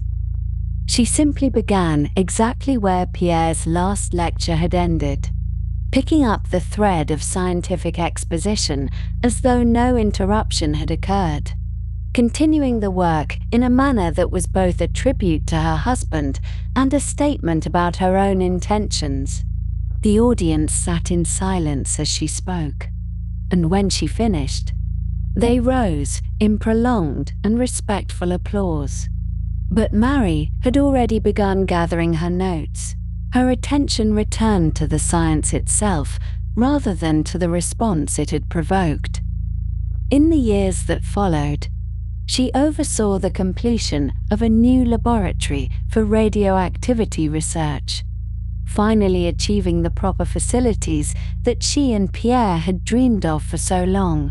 and she continued her own investigations with the same methodical determination that had characterized her earlier work. This perseverance was rewarded in 1911 when the Nobel Committee announced that she would receive a second Nobel Prize, this time in chemistry rather than physics, recognizing her isolation of pure metallic radium and her precise determination of its atomic weight. This achievement made her the only person in history to win Nobel Prizes in two different scientific disciplines, a distinction that remains remarkable to this day, and that speaks to the breadth and depth of her contributions to human knowledge. But the circumstances surrounding this second prize were shadowed by events that had nothing to do with science. Events that would test Marie Curie's resilience in ways quite different from the challenges of the laboratory. In November of 1911, just as the Nobel announcement was being made, French tabloid newspapers began publishing what they claimed were love letters exchanged between Marie and the physicist Paul Langevin, a former student of Pierre's who was some years younger than Marie and who was legally married, though he had been separated from his wife for some time. The scandal that erupted was immediate and vicious, fed by a toxic mixture of professional jealousy, political opportunism, and the particular fury that societies often reserve for women who transgress conventional expectations. The attacks on Marie took on an explicitly xenophobic character, with newspapers describing her as a foreign homewrecker, an interloper from Poland who had come to France and seduced a respectable French husband away from his wife and children. Some publications went further still, labeling her as Jewish, which she was not, adding anti-Semitic overtones to an already ugly campaign of persecution. The fact that Langevin's wife was reportedly the source of the published letters, and that Marie may not have been the initiator of whatever relationship existed between them, mattered little to those who had found in this story a weapon to wield against a woman whose accomplishments had made many people uncomfortable in ways they could not quite articulate. During this terrible period, Marie found support from an unexpected but deeply appreciated source: Albert Einstein, who had met her at scientific conferences and recognized in her both a brilliant colleague and a kindred spirit, wrote to her with words of encouragement and defended her publicly against her critics. He had observed, he noted in his correspondence, that Marie possessed a scientific intelligence of the highest order and a personal character that those who attacked her could not begin to appreciate, and he urged her not to pay the slightest attention to the rabble that assailed her, as it was merely the howling of those who could not bear to see genuine achievement in another.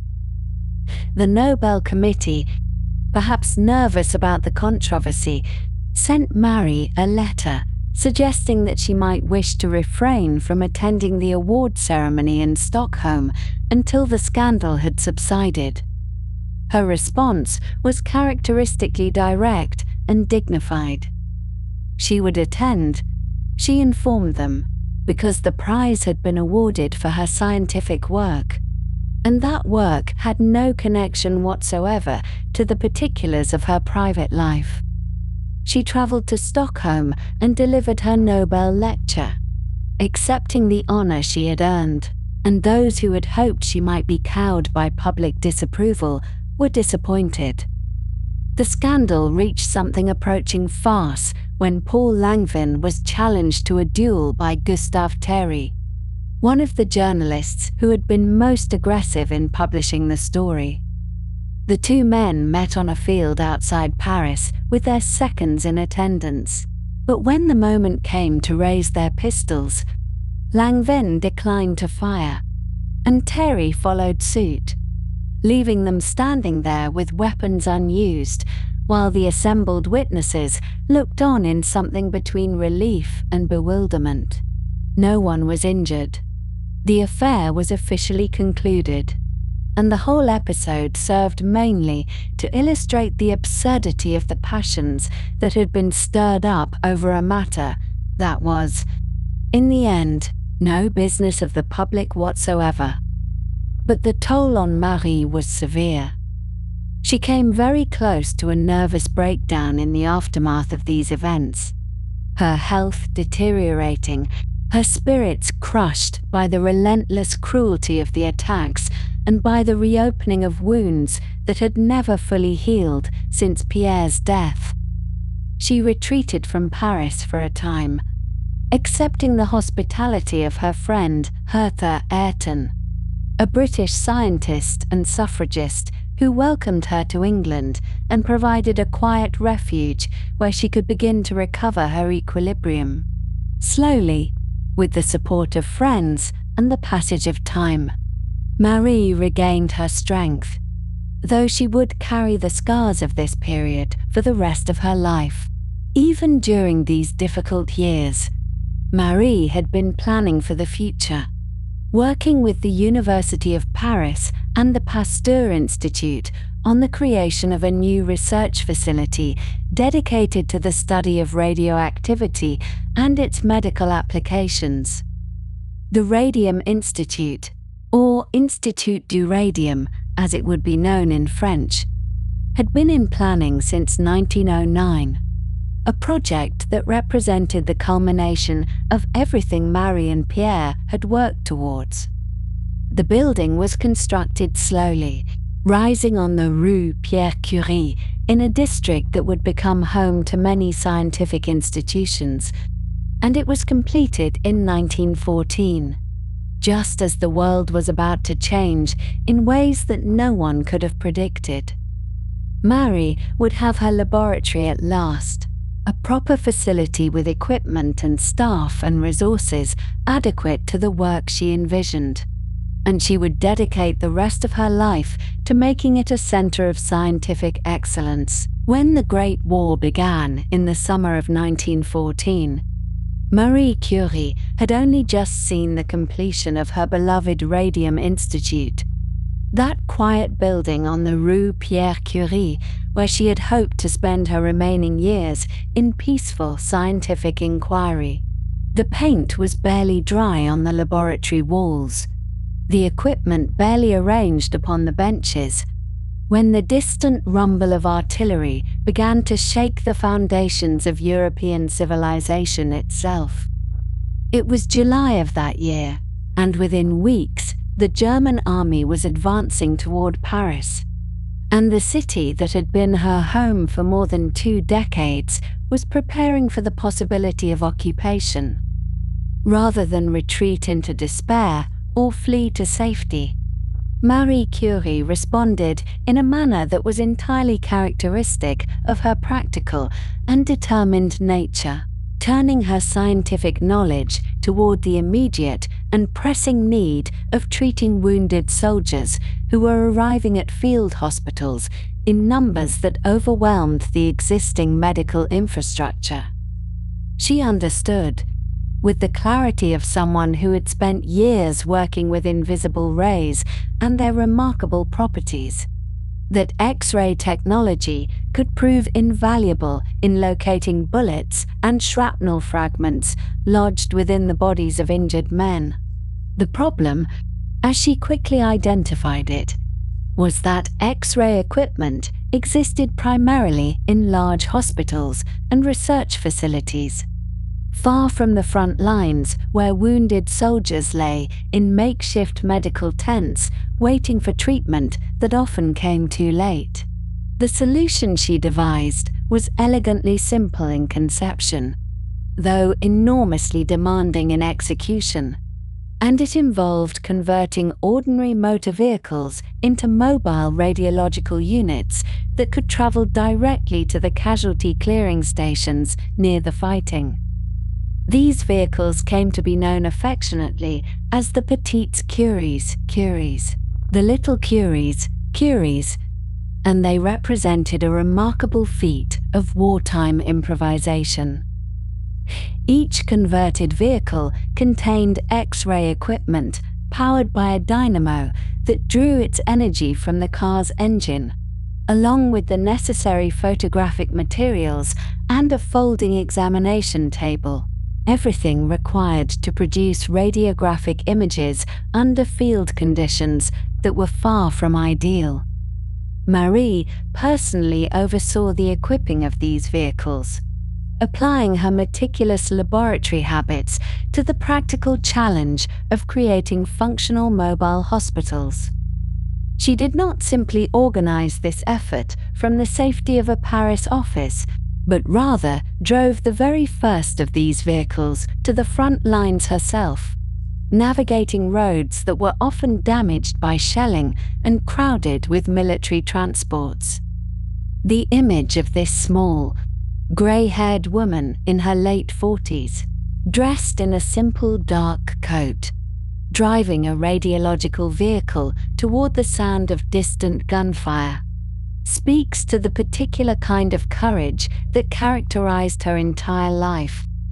It was not the dramatic courage of the battlefield soldier, but the quiet determination of someone who saw what needed to be done and simply did it, without fanfare or expectation of recognition.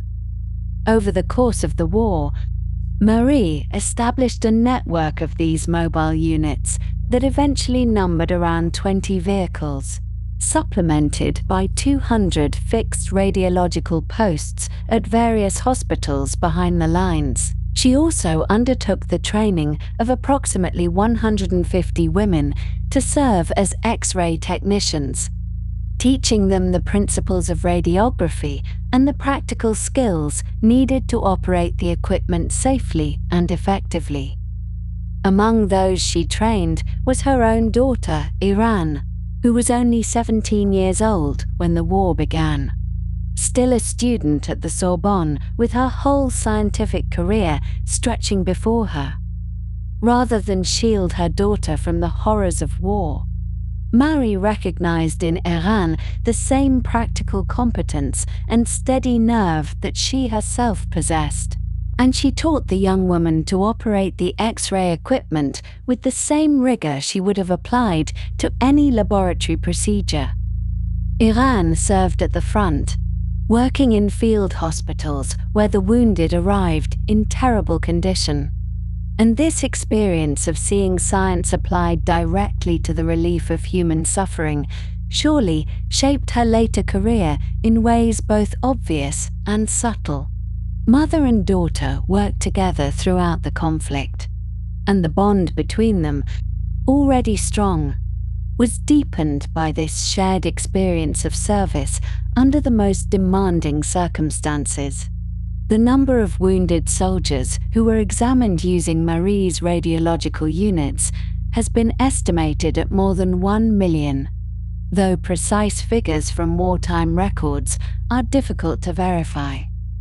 Each of these examinations potentially saved a life, or at least reduced the suffering of a young man far from home, as surgeons were able to locate precisely where a bullet or piece of shrapnel had lodged before making their incisions. Without radiographic guidance, such surgeries were often a matter of painful probing and educated guesswork, and many wounds that might have been treated successfully instead became fatal due to the difficulty of locating foreign objects in damaged tissue.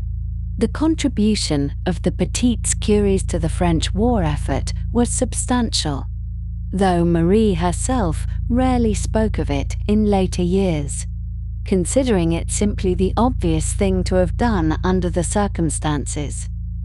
Her generosity during this period extended beyond her time and expertise to her most treasured possessions. Marie attempted to donate her Nobel Prize gold medals to the French war effort, offering them to the Bank of France to be melted down and their gold added to the national reserves. In a curious twist that perhaps speaks to the French appreciation of symbolic value, the bank refused to accept them, considering the medals too historically significant to be reduced to mere bullion. She had more success, if one can call it that, in donating her Nobel Prize money, which she invested in French war bonds as a patriotic gesture of confidence in the eventual victory. These bonds, like so many wartime investments, never recovered their full value after the armistice, and Marie thus sacrificed a substantial portion of her modest financial security to the cause she believed in. When the war finally ended in November of 1918, Marie returned to her work at the Radium Institute. But the years of exposure to radiation during the conflict, combined with her decades of previous laboratory work, had taken a significant toll on her health. Her eyesight, in particular, had begun to deteriorate noticeably, and she was eventually diagnosed with cataracts in both eyes, a condition that would require multiple surgical procedures over the following years, in an effort to maintain her privacy and avoid the unwanted attention that her fame inevitably attracted. She underwent these operations using a pseudonym, a small deception that allowed her to be treated as an ordinary patient rather than as the most celebrated woman scientist in the world. The financial pressures of running a research institute in post-war France were considerable, and the supply of radium, that precious element which Marie had discovered and which remained essential for both research and the growing field of radiation therapy, was both scarce and expensive. It was in this context that an American journalist named Marie Maloney, known to her friends as Missy, entered Marie Curie's life and set in motion a remarkable chapter of transatlantic fundraising. Maloney, who was then the editor of a popular American magazine, had been astonished to learn during an interview that the woman who had discovered radium did not herself possess a gram of the element for her research, the entire French supply being allocated to other purposes. The cost of purchasing a gram of radium on the open market was approximately $100,000, a sum far beyond anything Marie could hope to raise through normal academic channels. Maloney returned to America and organized a public subscription campaign with the goal of purchasing this gram of radium as a gift to Marie Curie from the women of the United States. The campaign was remarkably successful, tapping into the public's genuine admiration for this pioneering scientist and their desire to support the advancement of medical research. By 1921, the funds had been raised, and Marie was invited to undertake a tour of the United States to receive the gift and to be honored by the American scientific and academic communities. She accepted the invitation with considerable reluctance, as she had always been uncomfortable with public attention and found large social gatherings exhausting. But she understood the importance of the gesture and the opportunities it might create for future collaboration. The American tour of May 1921 was a curious mixture of triumph and tribulation for Marie. She was received with enormous enthusiasm wherever she went, greeted by crowds who saw her as a symbol of scientific achievement and feminine accomplishment, in an age when women were still fighting for basic political rights. On May 20th of that year, she visited the White House and was received by President Warren G. Harding, who presented her with the key to the casket containing the precious gram of radium in a ceremony on the South Lawn. The radium itself was not actually present, as its radioactive properties made transport to such an event impractical. But the symbolic presentation was duly photographed and reported in newspapers across the country. Marie also received honorary degrees from numerous American universities, each ceremony requiring her to stand before large audiences and accept the accolades of academic communities that were eager to associate themselves with her fame. The physical demands of this tour proved almost too much for her depleted reserves of energy. She was frequently exhausted, sometimes to the point of being unable to attend scheduled events, and her arm was often so sore from handshaking that she had to receive visitors with her right arm in a sling. The American public, accustomed to a more robust style of celebrity, was sometimes puzzled by this frail, soft-spoken woman who seemed almost to shrink from the attention being lavished upon her. Yet she persevered through the tour, understanding that the radium she would bring home would enable years of research that might otherwise be impossible, and that the goodwill generated might prove valuable in ways that could not yet be foreseen. Upon her return to Paris, Marie resumed her work at the Radium Institute with renewed resources and a heightened international profile. She continued to direct the research activities of the Institute, mentoring a new generation of scientists that included her daughter Irene and a young man named Frédéric Joliot, who had joined the Institute as an assistant. Frédéric was bright, charming, and passionately committed to scientific research, and it was perhaps inevitable that he and Irene, who shared so many interests and spent so many hours working together in the laboratory, would develop feelings for one another beyond the purely professional. They were married in 1926, and Frédéric took the hyphenated surname Joliot-Curie, a decision that honored the scientific legacy into which he was marrying and which would prove symbolically appropriate when the couple later won their own Nobel Prize. Marie's international standing was recognized in 1922 when she was invited to join the League of Nations International Committee on Intellectual Cooperation, a body established to promote cultural and scientific exchange between nations in the hope of preventing future conflicts.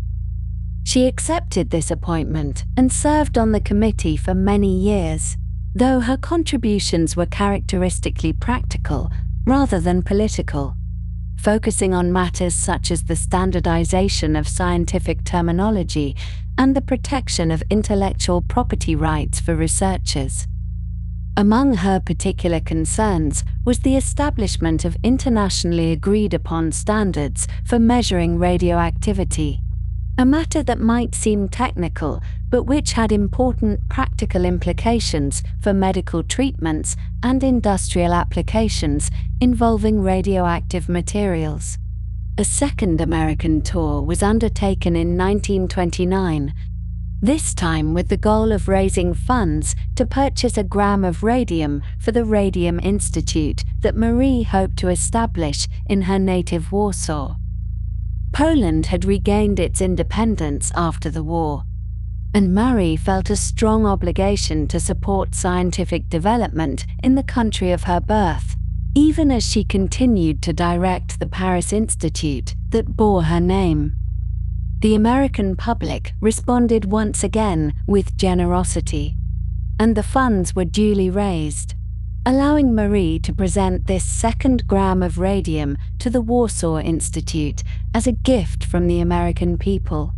It was a gesture that connected 3 countries across 2 continents, linking American philanthropy with French scientific achievement and Polish national aspiration in a way that seemed to embody the internationalist ideals of the post-war period. Throughout these years of public activity and administrative responsibility, Marie continued to suffer from the accumulated effects of her long exposure to radiation, though the precise nature of her ailments was not always understood by her doctors. Her eye problems necessitated further surgeries, and she was increasingly troubled by fatigue and a persistent humming in her ears that made concentration difficult. Yet she maintained her research activities and her commitment to mentoring younger scientists, passing on the knowledge and techniques she had developed over decades of painstaking laboratory work. The Radium Institute in Paris became a center of excellence in radioactivity research, attracting talented researchers from around the world who came to learn from the woman who had opened up this entire field of inquiry.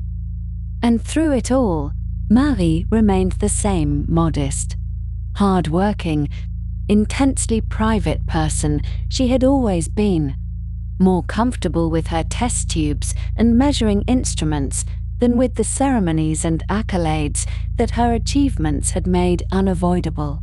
By the early 1930s, Marie Curie had lived with radioactivity for nearly 4 decades, and the invisible particles she had spent her life studying had been passing through her body all that time, quietly and persistently doing their work in ways that no one yet fully understood.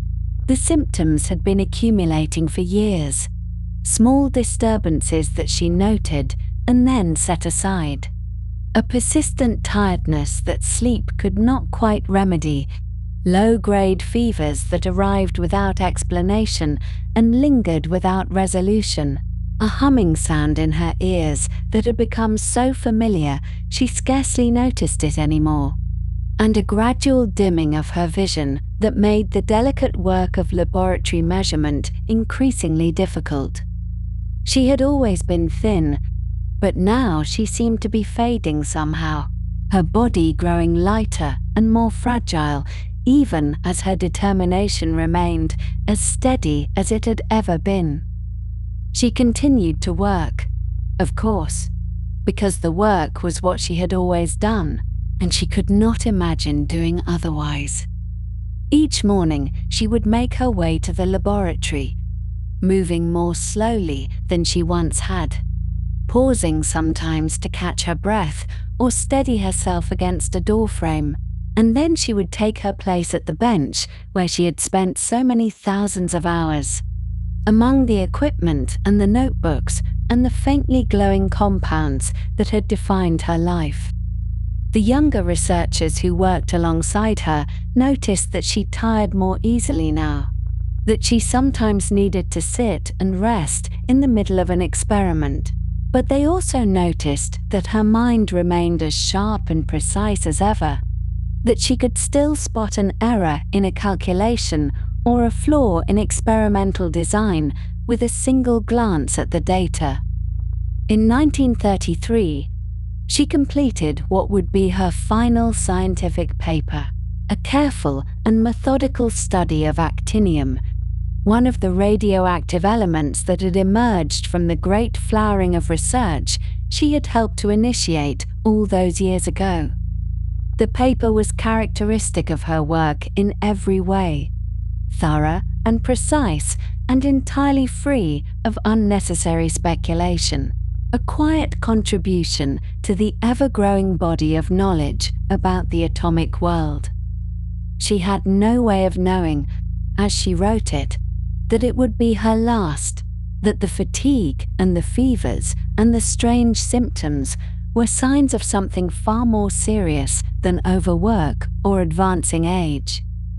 The spring of 1934 found her in Poland, visiting the site where the new Polish Radium Institute was being constructed, a building that would carry forward the work she had championed for her homeland. She had always maintained a deep connection to the country of her birth, had always worked to ensure that Polish scientists would have access to the materials and facilities they needed, and it must have given her some quiet satisfaction to see this new institute taking shape, brick by brick and room by room. This would be her last public appearance, though she did not know it at the time, and those who saw her noted that she looked tired and unwell, that she moved with a careful deliberation that suggested each step required conscious effort. The diagnosis, when it finally came, was aplastic pernicious anemia, a condition in which the bone marrow slowly loses its ability to produce the blood cells the body needs to function. Her marrow had been damaged. The doctors determined, by decades of exposure to radiation, all those years of handling radium and polonium and the various radioactive compounds she had studied, all those hours spent in laboratories where the air itself carried invisible particles, all those times she had held a glowing tube up to the light to observe its luminescence, or carried a vial of radium salts in her pocket to show a colleague. The very thing she had discovered, the phenomenon she had named, had been quietly destroying her from within. She was taken to the Saint-Célimaz sanatorium in Passy, a small town in the Haute-Savoie region of France, where the mountain air was thought to be restorative and where patients could rest in quiet surroundings away from the bustle of Paris. The sanatorium was a calm and peaceful place, with views of the mountains and gardens where patients could sit in the sunshine. And it was here that Marie Curie spent her final days. The doctors could do little for her condition, which was beyond the medical treatments available at the time, and so they focused on keeping her comfortable, on easing her symptoms as much as they could. She died on the 4th of July, 1934, at the age of 66, and her last words, spoken to those who attended her at the end, were simply that she wanted to be left in peace. It was a fitting final statement from a woman who had always valued quiet work over public attention, who had found the constant scrutiny of fame to be a burden rather than a blessing, and who had spent her life pursuing knowledge for its own sake rather than for recognition or reward. She was buried initially at the cemetery in Sioux, a suburb of Paris, in the same grave as her beloved Pierre, who had died nearly 3 decades earlier, and for many years the two of them rested there together, side by side beneath the earth of France. The notebooks she left behind, the laboratory records in which she had documented decades of research, remain radioactive to this day, nearly a century after her death.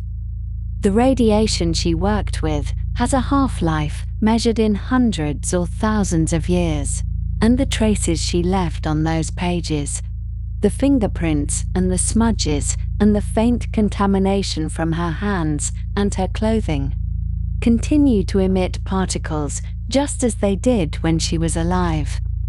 These documents are now stored at the Bibliothèque Nationale de France in lead-lined boxes, and anyone who wishes to consult them must first sign a waiver acknowledging the risks and agree to wear protective gear while handling them. Her cookbook, 2. The ordinary household book, where she recorded recipes for everyday meals, remains too radioactive to handle safely. A strange and poignant reminder of how thoroughly the invisible element had woven itself into every aspect of her daily life. The legacy she left behind continued to grow and flourish in the years after her death. Her daughter, Irene, who had worked alongside her in the laboratory for so many years, continued to push forward the boundaries of radioactive research, and together with her husband, Frédéric Joliot, she made a discovery that would have made Marie proud. In 1934, the same year Marie died, Irene and Frédéric demonstrated that it was possible to create artificial radioactivity, to transform stable elements into radioactive ones through bombardment with particles. For this work, they were awarded the Nobel Prize in Chemistry in 1935, making Iran the second woman in history to receive a Nobel Prize and continuing the remarkable family tradition that Marie had begun.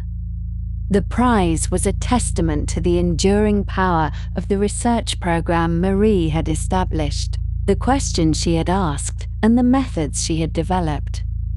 In 1944, when scientists working in the United States created a new element through nuclear reactions, they chose to name it curium in honor of Marie and Pierre, placing them alongside the other great scientists whose names had been given to elements.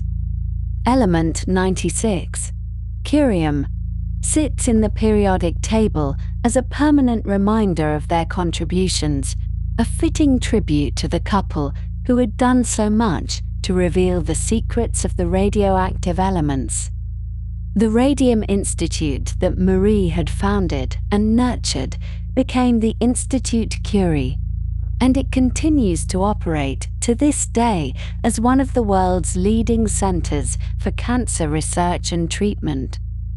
The building where she worked, the laboratories where she conducted her experiments, the very spaces where radioactivity was first understood and harnessed, now serve as the foundation for ongoing efforts to understand and combat disease.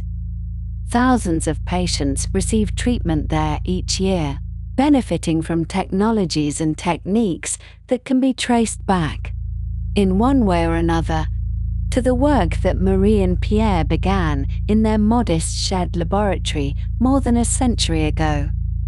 One of the most remarkable aspects of Marie Curie's legacy is something she chose not to do, rather than something she did. When she and Pierre developed their methods for extracting radium from pitchblende ore, they faced a decision that would have significant consequences for the future of their work. They could have patented the process, claimed ownership of the technique, and required anyone who wished to use it to pay them a licensing fee. Such a patent would have made them wealthy, would have provided financial security for their family and resources for their research, and no one would have blamed them for pursuing this entirely reasonable course of action. But they chose not to patent the extraction process, believing that scientific knowledge should be freely shared with the world, that the methods and discoveries that emerged from research belonged not to individuals but to humanity as a whole.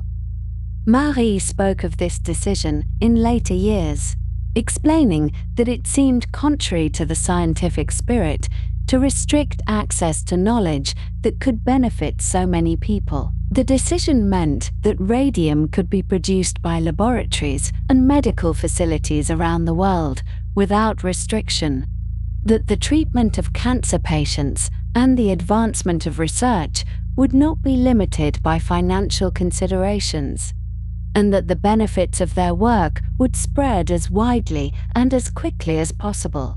It was a principled choice that reflected her deepest beliefs about the purpose and meaning of scientific work. On the 20th of April, 1995, more than 60 years after her death, the remains of Marie and Pierre Curie were removed from the cemetery at Sieux and transferred with great ceremony to the Panthéon in Paris, the grand mausoleum where France honors its most distinguished citizens. The transfer was carried out with full state honors, a recognition of the extraordinary contributions the Curies had made to science and to humanity. With this transfer, Marie Curie became the first woman to be interred in the Panthéon on her own merits, rather than as the wife of an honored man, and her body now rests among the great figures of French history, a permanent acknowledgement of her place in the story of human achievement. The coffins had to be lined with lead, of course, because even after all those years, the radiation persisted. And so we leave Marie Curie where she rests now, in the cool darkness of the Panthéon, her work complete and her legacy secure. The invisible rays she discovered continue to be studied and used in laboratories and hospitals around the world. The elements she identified remain central to our understanding of atomic physics. And the example she set of dedication and persistence and intellectual courage continues to inspire new generations of scientists. The glow of radium, that strange and beautiful luminescence she first observed in her modest laboratory, has faded from most of the places it once appeared. But the light she brought to human understanding remains as bright as ever, a steady illumination that shows no sign of dimming. The humming in her ears is silent now. The fevers have subsided, and she has at last been left in peace, just as she requested.